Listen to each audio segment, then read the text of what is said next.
Hello बच्चों। मेरा नाम है अनुभव शुक्ला और स्वागत करता हूं मैं आप सभी का अपने यूट्यूब चैनल इंटीग्रल एकेडमी में। सो आज हम लोग स्टार्ट करने जा रहे हैं आईसीएससी क्लास 8 की कॉन्साइज मैथमेटिक्स। और उसमें आज हम लोग स्टार्ट करेंगे उसका चैप्टर नंबर 2 जिसका नाम है exponent. So let's begin with this chapter. Let me put the heading chapter number 2 exponent. ठीक है, इस चैप्टर का नाम है एक्सपोनेंट। पहले हम लोग इसके कुछ बेसिक के बारे में चर्चा करेंगे कि एक्सपोनेंट क्या होता है एंड इसमें हम क्या क्या कर सकते हैं। Then we start our first exercise, then we go one by one chapter. Okay, so let me first explain what is exponent. ठीक है, तो सबसे पहले ये जानते हैं कि ये एक्सपोनेंट वर्ड आया कहाँ से। एक्सपोनेंट वर्ड जो आया है वो एक हमारे पास फंक्शन होता है एक्सपोनेंशियल। क्या होता है? वेट, इसको थोड़ा दिक्कत हो जाता है। एक्सपोनेंशियल। एक्सपोनेंशियल को ग्रीक्स लेटर में ई लिखा जाता है। नाउ इसकी कोई डिग्री तो है नहीं। लेट अस से दिस इज 1। तो ये जो ई लिखा है ये यहीं से एक्सपोनेंशियल आया और यहीं से एक्सपोनेंट बना। Now let me take an example. First of all right, look, ऐसे लिखा हुआ है ये a to the power x। Now what is this a to the power x? ये पूरा अगर मैं बात करूं, ये a की पावर x क्या है? ये पूरा का पूरा a की पावर x, इसमें दो चीजें हैं। कौन कौन सी? नंबर वन, ये जो बेस में a लिखा हुआ है, ये जो a लिखा हुआ है, let me change the colour of this pen. Colour, okay, ये जो ब्लू कलर से a लिखा हुआ है इसको हम लोग बोलते हैं बेस। क्या बोलते हैं? बेस। और ये जो ऊपर है x, इसको हम लोग बोलते हैं पावर। क्या बोलते हैं? पावर। ठीक है। और ये जो पूरा एक्सप्रेशन लिखा हुआ है, इस पूरे एक्सप्रेशन को बोलते हैं एक्सपोनेंट। एक्सपोनेंट। ठीक है। किसी की भी कोई भी एक्सप्रेशन लिखा हो उसमें अगर कोई मैं डिग्री चढ़ा देता हूं तो इसको एक्सपोनेंट बोलते हैं। तो सर हमने पढ़ा था कि एक्स स्क्वायर जो होता है वो क्वाड्रेटिक बना देता है, एक्स क्यूब जो होता है। I know everything and you also know everything, but I am just telling you what is exponent. ठीक है। अब यहाँ पे एक्सपोनेंट के कुछ रूल्स और रेगुलेशंस होते हैं, उन रूल्स एंड रेगुलेशंस को पढ़ेंगे, जानेंगे। आप लोग जानते हैं, बहुत बढ़िया बात है। जिनको नहीं पता है और जिनको क्वालिटी ऑफ एजुकेशन नहीं मिल रही है, जल्दी से इस चैनल को सब्सक्राइब कर लें और अपने दोस्तों को भी शेयर कर लें। ठीक है। और अगर कोई भी डाउट आता है तो बस वो क्या करें, कमेंट सेक्शन में अपने डाउट्स लिखें, मैं उनका सबका रिप्लाई करूंगा। So don't worry, be happy. और भी अगर कोई दिक्कत आती है so just check the description. मैंने आप लोगों को अपने टेलीग्राम का लिंक दे रखा है, साथ ही साथ अपने इंस्टाग्राम का लिंक दे रखा है। एंड आप लोग कहेंगे तो मैं आपको अपनी ईमेल भी प्रोवाइड करा दूंगा। सो डोंट वरी, डाउट की कोई टेंशन मत लेना कि डाउट रहा, मुझे ये नहीं समझ में आया। मैं एक एक एक्सरसाइज बड़े कायदे से कराऊंगा। और इस बुक का नाम है कॉन्साइज मैथमेटिक्स। मैं फिर बोल रहा हूँ, कॉन्साइज मैथमेटिक्स। अगर मेरे पास एम एल अग्रवाल आ जाती है then I will prefer M L Agarwal also. So don't worry, मैं उसको भी कंप्लीट कराऊंगा। So let me explain first, what are the laws. Laws of exponents. सबसे पहला लॉ मैं लिखने जा रहा हूँ। ठीक है। सो द फर्स्ट लॉ, यहाँ पे मैं हेडिंग डाल देता हूँ, लॉज ऑफ एक्सपोनेंट। ठीक है। Now the first law is, उसको बोलते हैं प्रोडक्ट लॉ। फर्स्ट लॉ को बोलते हैं हम लोग प्रोडक्ट लॉ। ये सब किताबों में तुमको लिखा हुआ मिल जाएगा, बट मुझे जो एक्सप्लेन करना है वो मुझे एक्सप्लेन कर लेने दो। Then I will tell you what does exactly means, मैं उसका यूज कहाँ कहाँ कर सकता हूँ। ठीक है। तो let me explain the first law which is known as product law. अगर मेरे पास बेस में लिखा हुआ है a to the power m multiply by a to the power n, तो यहाँ पे देखो, इसका भी बेस a है, इस वाले टर्म का भी बेस a है, एंड ये दोनों टर्म्स मल्टीप्लिकेशन में है। So in multiplication if the base are same then the power will be added. A to the power m plus n। फिर से मैं कह रहा हूं, अगर प्रोडक्ट में बेस सेम होते हैं तो पावर्स ऐड हो जाती हैं रिजल्ट में। ये जो चीज लिखी हुई है इसको हम ये भी लिख सकते हैं, और इस चीज को अगर जरूरत पड़ती है तो मैं इसको ब्रेक करके इस तरह से भी लिख सकता हूँ। तो इसको दोनों तरफ से याद करना कि if the basis are same, the product basis are same in product, in result the power will be added, and in result if power will be added then it must be bases are same in product। कहने का तात्पर्य ये है कि अगर product में यानी कि मल्टीप्लिकेशन में बेस सेम है, और अगर हमें रिजल्ट चाहिए तो मैं एक बेस लिखूंगा वही और उसकी पावर को ऐड कर दूंगा। तो इसको अगर एक्सटेंडेड वर्जन लिखना हो तो जैसे मान लो a की पावर m लिखा हुआ है, a की पावर n लिखा हुआ है, a की पावर y लिखा हुआ है, इंटू a की power minus something minus a लिखा हुआ है, मान लो a नहीं लिखें, a कंफ्यूज कर देगा, v लिखा हुआ है, तो तुम्हारा आंसर अभी भी वही रहेगा, a की power m plus n plus y plus of minus a। Got it? So ये एक्सटेंडेड वर्जन था।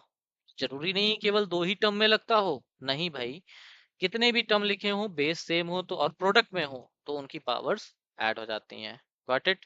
आई hope you will get it. Second law. Second law क्या कहता है?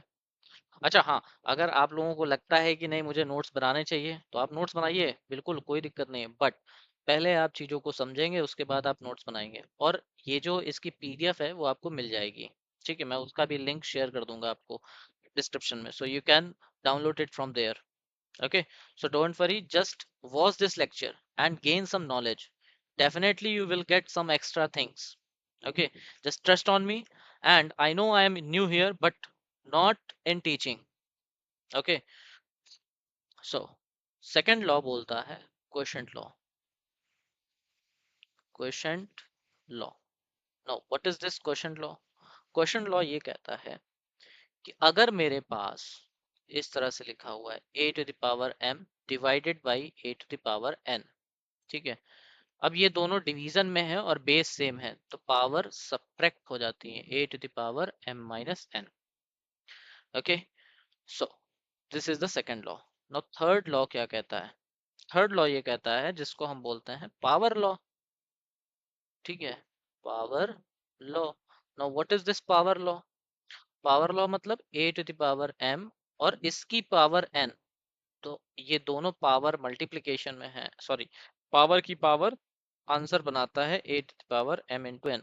अगर मैं इसका एक्सटेंडेड वर्जन देखूं तो a की power m to the power n और इसकी पावर अगर मैं x लिख दूं तो भी इसका आंसर क्या आएगा, a to the power m n x।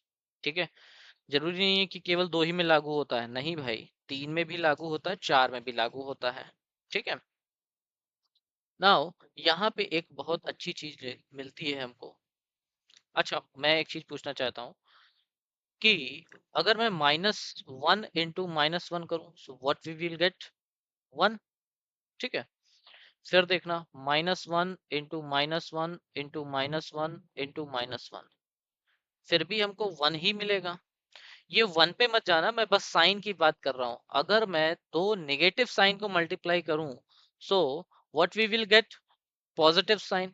And अगर मैं चार नेगेटिव साइन को एक साथ मल्टीप्लाई करूं so the result will be positive. Similarly अगर मैं यहाँ पे लिखूं -1 to the power n where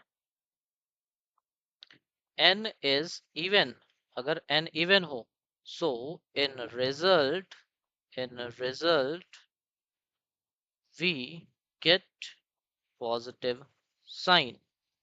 okay, similarly if n is odd, -1 to the power n where n is odd, so in result we get negative sign, in result we get negative sign। Okay, got it? Now let me explain you one more thing. Hmm, if I write the next thing, okay,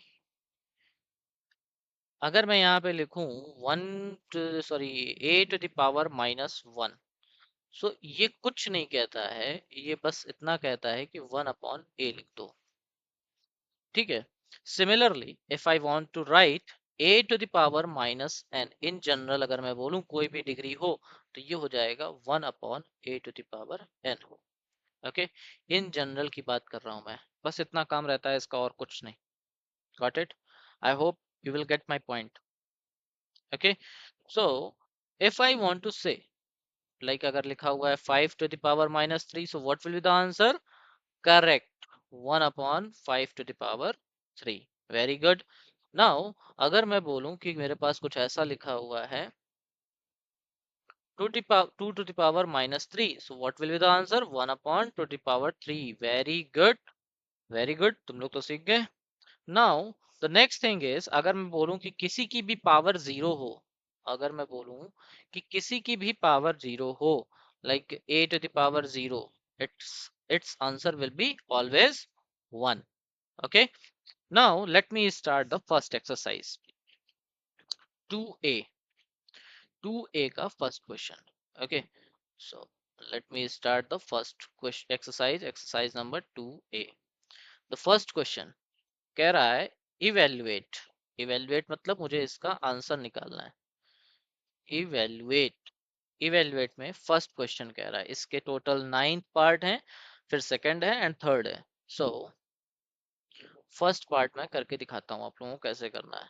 लिखा हुआ है question 3 to the power minus 1 into 9 to the power minus 1 divided by 3 to the power minus 2। मुझे इसको evaluate करना है, तो मैं कुछ नहीं करूंगा बेटा, मैं बस इसको ऐसे ही लिखूंगा 3 to the power minus 1। मैं कोशिश करूंगा कि जितने भी टर्म्स लिखे हैं उसको मैं किसी ना किसी की पावर लिख दूं, मतलब प्राइम फैक्टराइजेशन में लिख दूं या प्राइम नंबर्स के टर्म्स में लिख दूं, जो भी नंबर लिखे हुए हैं। Now one question arises in your mind, what is a prime number? So prime number are nothing, prime numbers are those number which has only two factors, one and the number itself। Okay, let me write this thing so people don't get confused। Prime number, what is this prime number? Are those which has only, which has only two factors, two factors, one and the number itself, the number itself। For example, 2, 3, 5, 7, 11 and so on। ठीक है, so these are the prime numbers। Okay, hope you will get this point। Okay, so the next thing is I will write 9, I will write 3 to the power 2 और उसकी power -1। Okay, divided by 3 to the power -2। अब मैं यहाँ क्या करूँगा, इसको मैं यहाँ पे एक लगाऊंगा लॉ, कौन सा? Power law.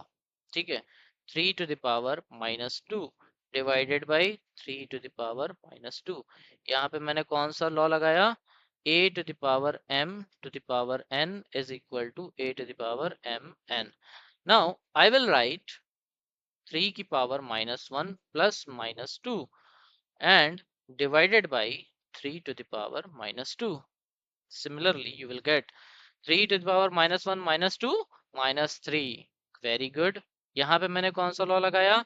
यहाँ पे मैंने लॉ लगाया है product law, a to the power m into a to the power n is equal to a to the power m plus n। Okay, 3 to the power -3 upon 3 की power -2। अब मैं यहाँ पे लगाऊंगा quotient law, a to the power m upon a to the power n is equal to a to the power m minus n। Now the final answer is 3 to the power -3 minus of -2। So the final answer is 3 की power -3 plus 2 will be -1। So final answer क्या हो जाएगा? मैं यहाँ पे कौन सा law लगाऊंगा?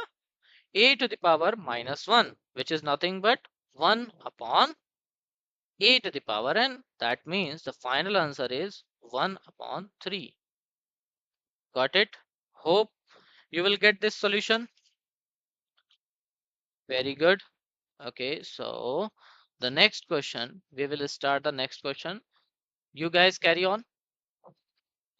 जिन्होंने कर लिया बहुत बढ़िया बात है, otherwise I will start the next question. Second question. Now in second question क्या कह रहा है? 3 to the power minus 1 into 4 to the power minus 1 divided by 6 to the power minus 1. एक तरीका तो ये है कि मैं नंबर्स को प्राइम फैक्टराइजेशन में तोड़ूं एंड देन उसके बाद मैं करूं. दूसरा तरीका क्या है, मैं यहाँ पे डायरेक्टली पावर लॉ लगा दूंगा. कैसे? अच्छा देखो, यहाँ पे देखो, दिखाता हूं मैं तुमको. पहले मैं इसको करेक्ट करके लिख लूं. Divided by 6 to the power minus 1. मैं यहाँ पे लगाऊंगा a to the power minus n is equal to 1 upon a to the power n. मैं ये वाला लॉ लगाऊंगा. क्या लिखूंगा मैं यहाँ पे? 1 upon 3 लिखूंगा. यहाँ क्या लिखूंगा मैं? 1 upon 4 लिखूंगा. यहाँ क्या लिखूंगा मैं? 1 upon 6 लिखूंगा. अब आंसर क्या बन जाएगा? 1 upon 12 divided by 1 upon 6. Now this number is multiplied by this and this number is multiplied by this. So you will get 6 upon 12. So final answer is 6 ones are 6, 6 twos are 12. So the last and the answer is 1 by 2. Got it? So this is the another method we can use this. So सवाल करने का एक तरीका नहीं होता है, सवाल करने के बहुत सारे तरीके होते हैं. So similarly you can try the third question. Now in third question क्या कह रहा है, मैं यहीं पे कर देता हूँ third question. In third question, 2 to the power minus 1 plus 3 to the power minus 1 और उसकी पावर 3 लिखा हुआ है. So it is very very easy. कैसे? मैं इसी रूल का यूज करूंगा. a to the power minus n is nothing but 1 upon a to the power n. तो मैं इसी रूल का यूज करते हुए मैं इसको लिखूंगा 1 upon 2 प्लस 1 upon 3 और इस पूरे की power 3. Now I will take LCM of 2 and 3. Now what is the LCM of 2 and 3? Correct. 6. 2 3s are 6, 3 plus 2 और इसकी power 3. So 5 upon 6 to the power 3. Now 5 upon 6, 5 का क्यूब कितना होता है? 5 5s are 25, 25 5s are 125 और 6 का cube 6 6 are 36 and 36 6 are 200 and कितना होता है भाई? जल्दी बताओ. Very good. 216. Very good. So final answer is this. Okay. So any problem? Now I will do fourth, fifth, sixth, seventh. लाओ इसको मैं first question पूरा ही करा देता हूँ. So you can carry on the you can complete your exercise. Okay. So let me take my book. Fourth question. Just pause the video and solve it. Okay. I hope you have done this question. Let me divide this page so I get some extra space. Now third question हो गया था ना. हाँ, fourth question क्या कह रहा है? 3 to the power minus 1 divided by 4 to the power minus 1 और इस पूरे की पावर 2 है. इसको भी मैं उसी रूल से करूंगा. तो 1 upon 3 डिवाइडेड बाई 1 upon 4 और इस पावर पूरे की पावर 2. अच्छा, फ्रैक्शन का मल्टीप्लिकेशन याद ही होगा तुम लोगों कैसे करते हैं. कैसे करते हैं? यहाँ पे इसको मल्टीप्लाई करते हैं एंड डिनोमिनेटर बन जाता है न्यूमरेटर एंड न्यूमरेटर बन जाता है डिनोमिनेटर. यानी कि इसके रेसिप्रोकल से मल्टीप्लाई कर देते हैं. So final answer will B 4 upon 3 to the power 2 and 4 4s are 16, 3 3s are 9. If you want to convert it into mixed fraction, then you can convert, otherwise it is okay. Now for fifth question, let me divide it. Fifth question. In fifth question, 2 to the power 2 plus 3 to the power 2 into 1 upon 2 to the power 2. Okay, so 2 to the power 2 कितना हो जाएगा 4, 3 to the power 2 कितना हो जाएगा 9 into 1 upon 4, 4 plus 9 9 4 13 upon 4. So this is our final answer. Now let me do the sixth question. In sixth question, it is saying 5 square minus 3 square multiply by 2 upon 3 की power minus 3, 2 upon 3 की power minus 3. Okay, 5 का square 25, 3 का square 9 into 2 upon 3 की power minus 3. Let it be like इसको मैं लिख सकता हूँ 3 upon 2 की power 3. It is very simple. कैसे हुआ? Let me explain you. जब मैंने लिखा था a to the power minus n, इसको क्या लिखा था मैंने 1 upon a to the power n. ऐसे ही ये लिखा हुआ है 2 upon 3 की power minus 3, तो मैं इसको क्या लिखूंगा 1 upon 2 upon 3 की power 3. Now if I want to write like this, so we will get, इसको मैं ऐसे भी लिख सकता हूँ 3 upon 2 की power 3. It is very simple. Now 25 minus 9 is nothing but 16. Okay, 3 3s are 9, 3s are 27, 2 2s are 4, 2s are 8, 8 1s are 8, 8 2s are 16. So the final answer is 54. Very good. Now in seventh question, what is he saying? कहाँ गया seventh question? Okay, give me a second. Okay. Someone is missing me. Okay. So my mother is calling me, so I am very sorry for this. Now, seventh question. In seventh question, it is saying 1 upon 4 to the power minus 3 minus 1 upon 3 to the power minus 3 divided by 1 upon 6 to the power minus 3. It is again a very easy question. I will do like this: 4 to the power 3 minus 3 to the power 3. The same concept I use in previous question, and divided by 6 to the power 3. Okay, 4 to the power 3 minus 3 to the power 3, 4 4 are 64, and 4 का cube निकालना चाहूँ मैं तो 64 into 4, 4 4s are 16, carry 1, 4 6 are 24, and 1 25. Am I right? I hope I am right. हाँ, सही है. 256 minus 3 3s are 9, 3s are 27 divided by 216. Okay, 256 में 27 subtract कर दो, कितना आएगा? 6 में 7 गया, कितना बचा? 9, एंड यहाँ बचा 4 में 2 गया, 2, 229. 229 divided by 216. If it get cancelled, 9 2 11 to 13, I think it will not cancelled by anyone, by any number. So the final answer is 37 upon 216. I think I have done some mistake. Okay, I think I make some mistake. 4 4s are 16. Okay. I did wrong here. 4 का cube 64 ही होता है. Sorry beta, sorry.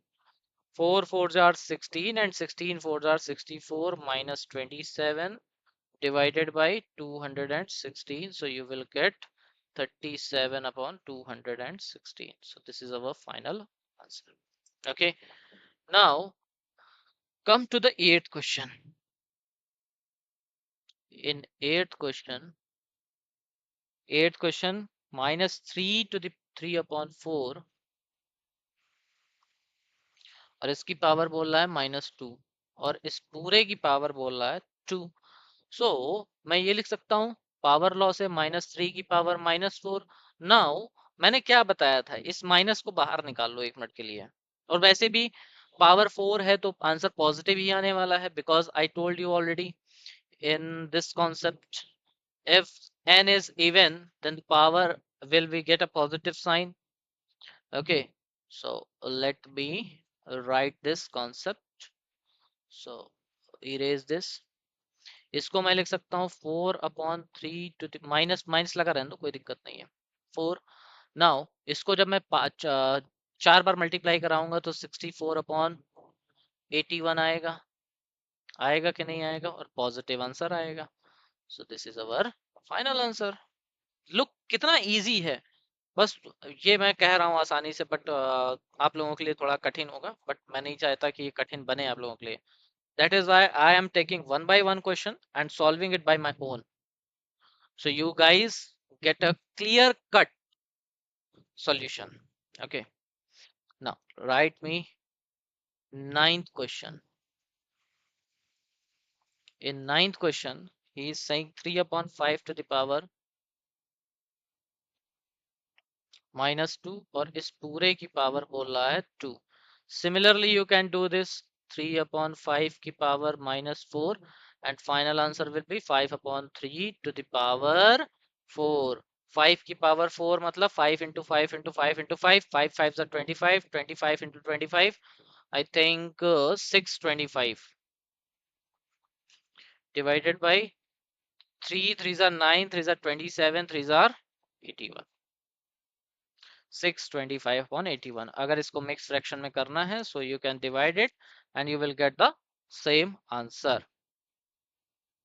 Okay okay okay okay okay, -4 ही बोला हुआ ना?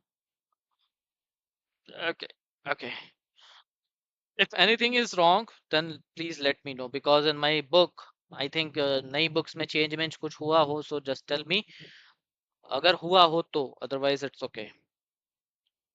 So let me write the 10th question. In 10th question, he is saying 5 to the power -1 into 3 to the power -1 divided by 6 to the power -1। इसको मैं लिखूंगा again 1/5 into 1/3 divided by 1/6। So 1/15 divided by 1/6. This is multiplied by this and this is multiplied by this. So 6/15 is our final answer। So मैंने अभी 2A exercise का first question मैंने complete कर दिया है। Okay, now for the second and third get ready for the second part. In second part I will do question number second and third। okay, ठीक है। तो मैं अभी आगे चलने वाली क्लासेस में, मतलब जो अपकमिंग क्लासेस है उसमें मैं question number 2 and question number 3 को मैं कराऊंगा। ये आपके लिए होमवर्क है, just try it. In next class, I will discuss these two questions and I will finish this exercise 2A, and I will do some more examples or more questions for better clarification. Then I will start exercise 2B. Okay. तब तक के लिए tata bye bye, and please like this video, share this video and subscribe my channel so you will get new content updated daily. Okay. Tata, bye bye, take care.